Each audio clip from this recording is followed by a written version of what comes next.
Shome रतोड़ी analysis में आपका स्वागत है। आज मैं चर्चा करूंगा जो उपचुनाव हुए उसके जो परिणाम कल आए उस पर जो विपक्ष छीछा लेदर कर रहा है बीजेपी की, उसकी सच्चाई के बारे में आपको बताता हूं। लोकसभा के जो आम चुनाव हुए उस समय जो बीजेपी जिस स्थिति को आना चाहिए था वो नहीं आई, उसकी सीटें कम जरूर हुई है। और उसके बाद से बीजेपी के खिलाफ एक कुप्रचार चल रहा था, सिर्फ बात से नहीं, पहले से भी। और जो जिसका केवल मोदी जी ने भले उसका किया हो, खंडन किया हो, उसका जवाब दिया हो, लेकिन जो राज्यों के मुख्यमंत्री या नेता लोग थे वो इसको काटने में सफल नहीं रहे। तो मैं उस बारे में आपसे चर्चा करूंगा। इससे पहले मेरे आपसे निवेदन है कि आप मेरे इस चैनल को सब्सक्राइब करिएगा, शेयर कीजिएगा और कमेंट जरूर करिएगा। जैसे मेरे पिछले उसमें कमेंट आ रहे हैं, तो मुझे उम्मीद है कि आप लोग भी इस वीडियो पर भी कमेंट करेंगे। धन्यवाद। तो अभी कल जो है 7 राज्यों में 13 सीटों का मतदान जो उपचुनाव के मतदान हुए थे उसके परिणाम आए और उसमें से बीजेपी को केवल 2 सीट मिली। लेकिन दिखाया क्या जा रहा है, जो इनका प्रचार तंत्र है, जिस प्रचार तंत्र में निश्चित रूप से बीजेपी हारी है, इन लोकसभा चुनाव में इस प्रचार तंत्र से हारी है। उन्होंने जो झूठ का एक पूरा तंबू जो खड़ा किया, उस तंबू पर छेद नहीं लगा सके। हालांकि मोदी जी लगातार इसमें प्रयास करते रहे, उनके झूठ को एक्सपोज करने में लगे रहे, लेकिन जो राज्यों के जो नेता लोग थे, जो उनके पदाधिकारी थे या मुख्यमंत्री थे या जो छोटे छोटे कार्यकर्ता मैं नहीं कहूँ, पदाधिकारी हैं जो ब्लॉक स्तर के हैं, शहर स्तर के, म्युनिसिपल स्तर के हैं, जिला स्तर के हैं, इन्होंने कुछ नहीं किया। मैं पूरे 5 साल तक ये कुछ नहीं करते रहे। बार बार इनको वार्निंग मिलती थी, लेकिन ये लोग इतने मदमस्त हो रखे थे, इनको लगा कि हमारे पास मोदी जी ही सब कुछ है और वो सब कुछ करेंगे, सारी हमारी नैया जो है पार कर देंगे। पूरे 10 साल तक मैंने कहीं पर भी नहीं देखा कि इन्होंने कुछ किया हो। तो जो ये उपचुनाव है, जो बता रहा हूं कि जो ये बता रहे हैं कि 13 में से 11-2 जो है इंडी गठबंधन और बीजेपी का स्कोर रहा, यानी 11 पर इंडी गठबंधन रहे के लोग जीते और 2 सीट पर बीजेपी जीती। इस फ्रॉड का मैं खुलासा करता हूं। जो पहली बात तो यह है कि इंडी गठबंधन आज की डेट में कहीं पर नहीं है, उसकी अंत्येष्टि हो चुकी है। इंडी गठबंधन जो पंजाब में था, वो दोनों आमने सामने लड़ रहे हैं। आम आदमी पार्टी और कांग्रेस दोनों आमने सामने लड़ रही है। जो वेस्ट बंगाल में था, वहां भी आमने सामने लड़ रही है। और इन जो 11 सीट है उसमें से 4 सीट जो है वेस्ट बंगाल में थी, और वेस्ट बंगाल में कोई इंडी गठबंधन नहीं था और कांग्रेस बुरी तरह से हारी। इनमें से 4 में से 2 सीटें कांग्रेस जरूर लड़ी है और 2 सीटें इनकी गठबंधन की दूसरी साथी वामपंथी लड़े हैं, लेकिन चारों हारे हैं। तो इंडी गठबंधन का यह कहना कि वेस्ट बंगाल में यह सब हुआ है। लेकिन मैं एक बात और कहता हूं, वेस्ट बंगाल में कोई लोकतंत्र नहीं है। लोकतंत्र जैसे नाम की कोई चीज नहीं है। इसके लिए जरूर बीजेपी के केंद्रीय नेतृत्व जिम्मेवार है। जिस हिसाब से वहां पर हिंसा होती रही आई है, 2011 से लेकर के आज तक हर चुनाव में हिंसा होती आई है और बीजेपी के कार्यकर्ता मारे गए। 2021 में तो इतना ज्यादा हुआ जिसकी कोई सीमा नहीं है कि लोगों को भाग करके जो है असम जाना पड़ा, जो उनके समर्थक थे या जो जो घोषित रूप से हिंदू जातियां इनके साथ थी, बीजेपी के साथ थी। तो आपको किसने रोका था इस सरकार को बर्खास्त करने का? लोकतंत्र का मतलब यह नहीं है कि चुनाव हो गए तो जो जीत गया उसको सारे अधिकार मिल गए, लोगों की जान लेने के भी अधिकार। किसने मना किया आपको लगाने के लिए? क्या होता 6 महीने बाद फिर अगर सरकार उनकी आती, या कोर्ट भी अगर इसके खिलाफ अगर आदेश देता तो कम से कम जनता के अंदर, अपने समर्थकों के अंदर संदेश तो जाता कि हाँ, ऐसे वक्त पर हमारी पार्टी हमारे साथ खड़ी है। ये इसका परिणाम बहुत बुरी तरह से भुगत रहे हैं। अभी लोकसभा चुनाव में जब पिछली बार 18 सीट जीते थे और 12 पे आज रह गए, छह सीट हारे। हालांकि कांग्रेस और वहां पर जो इंडिया गठबंधन है, इंडी गठबंधन जो है, जो बाकी वाला इंडी गठबंधन है, ममता के अलावा, वो भी बुरी तरह हारे हैं। और वहां पर दूसरे नंबर पर ममता के खिलाफ हमेशा, मतलब अब जो ये दौर 2019 के बाद जो चला, तो बीजेपी सबसे प्रमुख पार्टी है वहां पर। कांग्रेस और वामपंथियों का वहां पर नामो निशान मिटा हुआ है, वो खड़े होने लायक नहीं है। हालात ये है कि एक कंस्टिट्यूएंसी है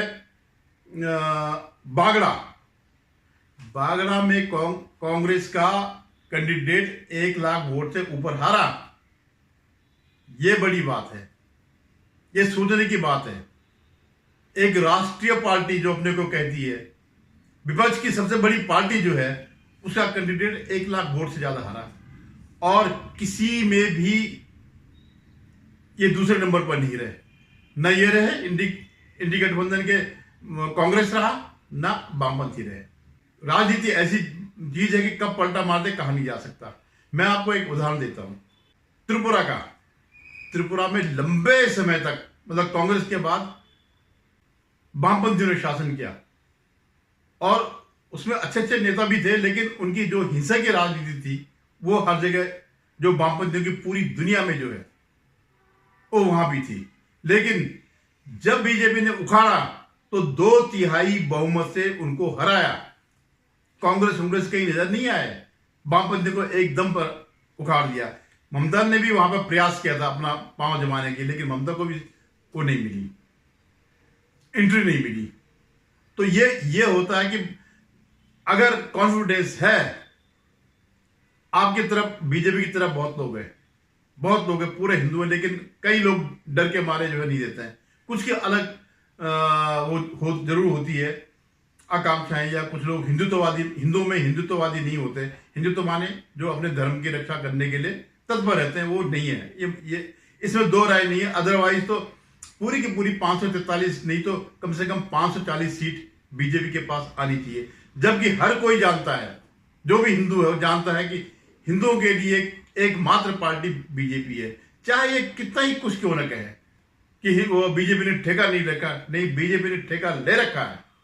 इसीलिए आज विश्वास है, डेवलपमेंट अपनी जगह पर है। आज की दुनिया में डेवलपमेंट को कोई नहीं मानता है, जबकि ऐसा डेवलपमेंट पूरे इससे पहले 2014 से पहले बीच में कुछ कार्यकाल के लिए जरूर अटल बिहारी वाजपेयी की सरकार ने किया था, जब उन्होंने एम्स बनाए, IIT बनाई और प्रधानमंत्री रोजगार योजना, सड़क योजना से गांव-गांव तक सड़कें पहुंचाई थी। वो जरूर एक छोटा दौर था, लेकिन 2014 के बाद से, जब से बीजेपी को अपने बल पर पूर्ण बहुमत मिला, उसके बाद से जो रफ्तार विकास की पकड़ी इस देश ने, वो आज सारी दुनिया को दिखाई दे रहा है।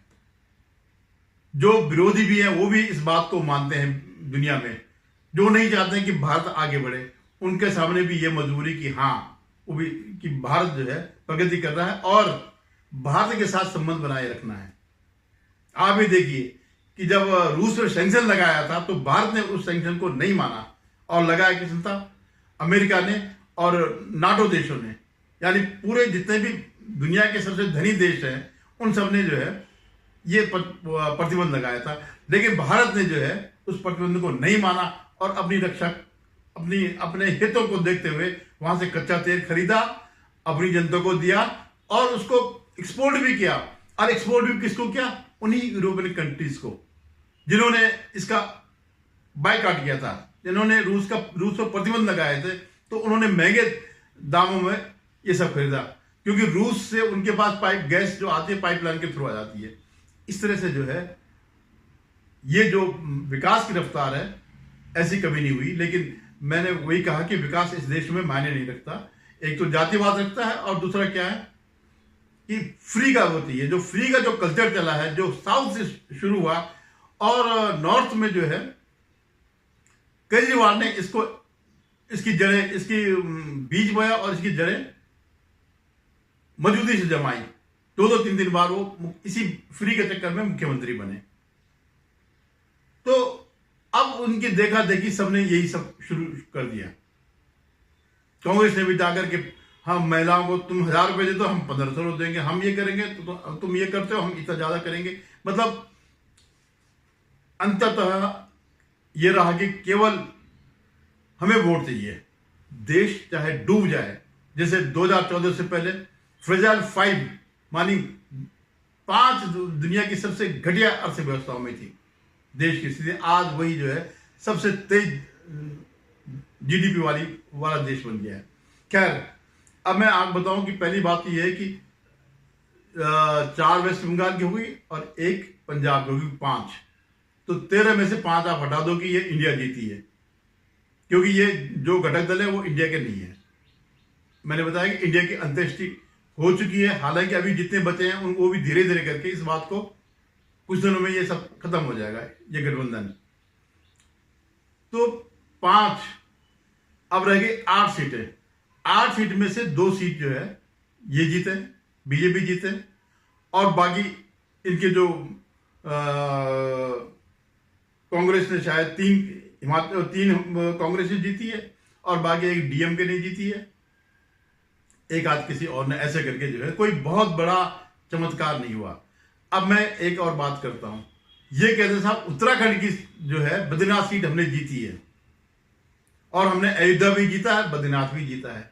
पहली बात तो मैं आपको बताऊं कि लोकसभा में पूरी देवभूमि, पूरा उत्तराखंड में जितनी भी 5 सीटें थी वो सब की सब बीजेपी के पास गई। तो ये दावा तो आपका निरर्थक है कि हमने देवभूमि में हमने जीता है, कहीं नहीं जीता है, ये छुटपुट सीटें हैं। और हिमाचल की 4 जिन्हें देवभूमि माना जाता है वो भी बीजेपी ने जीते। तो आपके इस देवभूमि में कहीं स्थान नहीं है, ये आप मान के चलो। आपका हिंदुओं का जो जड़ें हैं ये हो गया, देवभूमि हो गई, इनमें जो है कहीं पर भी कोई स्थान नहीं है। कहीं पर भी आपको ये नहीं माना जाता है कांग्रेस को कि आप हिंदू संस्कृति की, सनातन संस्कृति के प्रतीक है, कहीं नहीं है, कहीं भी नहीं आप प्रतीक है, आप दुश्मन हैं इन सबके इन जगहों से। लेकिन क्या है कि छोटे चुनाव हैं। अब पहला झूठ तो ये है कि ये कहते हैं उत्तराखंड की दोनों सीटें बीजेपी हार गई। उत्तराखंड की बद्रीनाथ और मंगलौर 2 सीट थी और दोनों सीट बीजेपी के पास नहीं थी। जो बद्रीनाथ की सीट कांग्रेस की सीट थी, वहां से जो अभी चुनाव लड़े हैं भंडारी, वो जो है कांग्रेस के ही एमएलए थे, तो वो कांग्रेस की सीट थी जो वो कांग्रेस के पास गई। दूसरी जो मंगलौर की सीट थी वो बसपा की, और क्योंकि मुसलमान सारे के सारे कांग्रेस के साथ चले गए तो वहां से कांग्रेस जीती कुछ मतों से, 400-500 मतों से। तो ये कहना है कि बीजेपी दोनों सीट हार गई, बीजेपी के पास थी नहीं ये सीटें, और उसके बावजूद बीजेपी ने टक्कर दी यहां पर। दूसरे नंबर पर जो है बीजेपी रही, तीसरे नंबर पर बसपा रही। अब मैं हिमाचल की बात करता हूं। हिमाचल में भी जो थे दल बदलू थे। इन्होंने बीच में जब इसका हुआ था अभिषेक मनु सिंघवी जो है, जब उनका राज्यसभा का चुनाव हुआ था तो कुछ लोगों ने उनके खिलाफ वोट दिया और उनको पार्टी से निकाल दिया, कुछ ने इस्तीफा दे दिया और ये लोग दोबारा चुनाव लड़े। उसमें से केवल 3 में से एक ही जो है ये जीते, बीजेपी जीती, आशीष शर्मा करके हमीरपुर की सीट से। ये इनके पास थी नहीं, लेकिन ये इनके पास प्लस आई। बाकी जो 2 सीटें, एक तो मुख्यमंत्री की पत्नी है, स्वाभाविक रूप से अगर उनकी नेतृत्व में चुनाव लड़ा गया और वो जीते तो अपनी पत्नी को जिताने लायक तो उन्हीं की सीट से जीते, तो कोई ये बहुत मायने नहीं रखता। और एक और सीट है जो कि वो हार है, जो कि वो निर्दलीय गया था और वो हार गया और ये सीट कांग्रेस से गई। तो ये माना जा सकता है कि हाँ चलो एक गेंद हम ये मान सकते हैं कांग्रेस का। अब आप आते हैं मध्य प्रदेश। मध्य प्रदेश जो छिंदवाड़ा है, बरसों से, दशकों से जो है ये कमलनाथ का अड्डा रहा है। और यहाँ की लगभग सारी सीटें कमलनाथ जीते। इस बार कमलनाथ का बेटा लोकसभा में हारा और इसमें भी हारा। उनका जो कैंडिडेट था उसी लोकसभा की एक सीट थी जिसे वो हारे हैं। तो ये इनका एक प्रोपेगेंडा है। अब डीएम के तमिलनाडु में तो बीजेपी का कोई स्थान है ही नहीं, अभी वोट परसेंट जरूर बढ़ा है। और आप ये देखिएगा कि जिस उसमें ये ताने मारते थे कि दक्षिण में कोई नहीं है, इनका दक्षिण में कोई नहीं है, आंध्र में और तेलंगाना में बड़ी मजबूती से उभरे हैं। और केरल में भी जो है सिर्फ वोट परसेंट नहीं बढ़ा बल्कि एक सांसद भी उनका जीता है।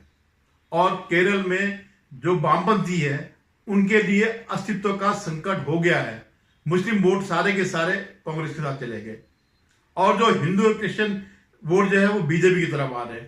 तो ये हार जो है डीएमके की जीत है ये, और उसमें कोई मायने नहीं रखता क्योंकि बीजेपी का मैंने बता दें कोई अस्तित्व था ही नहीं। अब मैं पंजाब की बात करता हूं। पंजाब में भी जो है जो बीजेपी कैंडिडेट था वो आम आदमी पार्टी से आया था। ये सीट भी आम आदमी पार्टी की थी और ये सीट फिर आम आदमी पार्टी को गई। लेकिन इसके पीछे मैं एक और बताता हूं। इन उपचुनावों में और लोकसभा के जो आम चुनाव हुए उसमें एक बात बड़ी स्पष्ट दिखाई दी कि जितने भी दल बदलू हैं जो विभिन्न पार्टियों से बीजेपी में आए हैं वो लगभग सारे हारे हैं। तो ये उनके लिए एक चेतावनी है बीजेपी के लिए कि बहुत हो गया, आपकी पार्टी बहुत मजबूत हो गई, पूरे देश मजबूत हो गई, अब बाहर से लोगों को आयातित न करें और अपने कैडर को आगे बढ़ाएं। जैसे भजनलाल शर्मा को आपने मुख्यमंत्री लाए, जैसे इसमें लाए, छत्तीसगढ़ में लाए, उड़ीसा में लाए, अपने कैडर के लोगों को लाए। तो ऐसे ही अपने लोगों को जिन्होंने दशकों अपनी जिंदगी जो है दांव पे लगा करके, समझिए कि जब कांग्रेस का राज जब रहता है तो बीजेपी के साथ क्या होता है वो आप वेस्ट बंगाल में देख सकते हैं, केरल में देख सकते हैं, कितने लोग मारे जाते हैं। तो ये सीट तो जो आम आदमी पार्टी की थी और आम आदमी पार्टी की ही गई। तो कुल मिलाकर के 3 सीट थी, 3 में से केवल एक हारी है बीजेपी अपने कोटे की। अब मैं एक विश्लेषण करता हूं बिहार का। बिहार में जो है अगर किसी के लिए खतरा पैदा हुआ है तो वो आरजेडी के लिए है। जिस यशस्वी यादव को भविष्य का नेता बता रहे हैं, एक तो लोकसभा चुनाव में चारों खारे चित हो गए, 4 सीट ही उनकी आई 40 में से। इतना सब होने के बावजूद जबकि उसके पड़ोसी राज्य यूपी में 37 सीट अखिलेश की आई, लेकिन वो 4 सीट भी अटक गए। तो एक तो जब वो ये दिखा रहे कि हम सारा जीतेंगे और पूरा प्रचार चल रहा था, वो नहीं जीते। और अभी जो उपचुनाव हुआ उसमें जो बीमा भारती इनकी कैंडिडेट थी, जो जनता दल यूनाइटेड से छोड़ करके आरजेडी में आई थी लोकसभा चुनाव से ठीक पहले, और उसी को उन्होंने वहां से लोकसभा का टिकट दिया था। तो वो तो लोकसभा हारी और इस उपचुनाव में वो फिर उठी विधानसभा के लिए और वो वहां से भी हारी। और वहां से जीता कौन? एक निर्दलीय कोई शंकर सिंह करके जो भी है। तो आप ये सोचिएगा कि इनके लिए कितना आरजेडी के लिए कितना बड़ा खतरा हो गया है, अस्तित्व का प्रश्न पैदा हो गया। तो ये चिंता की बात है इनके लिए, ये चिंता की बात है इंडी गठबंधन के लिए, क्योंकि आज जो इंडी गठबंधन है उसको मेनली जो है समाजवादी पार्टी आरजेडी कहीं रह गया है।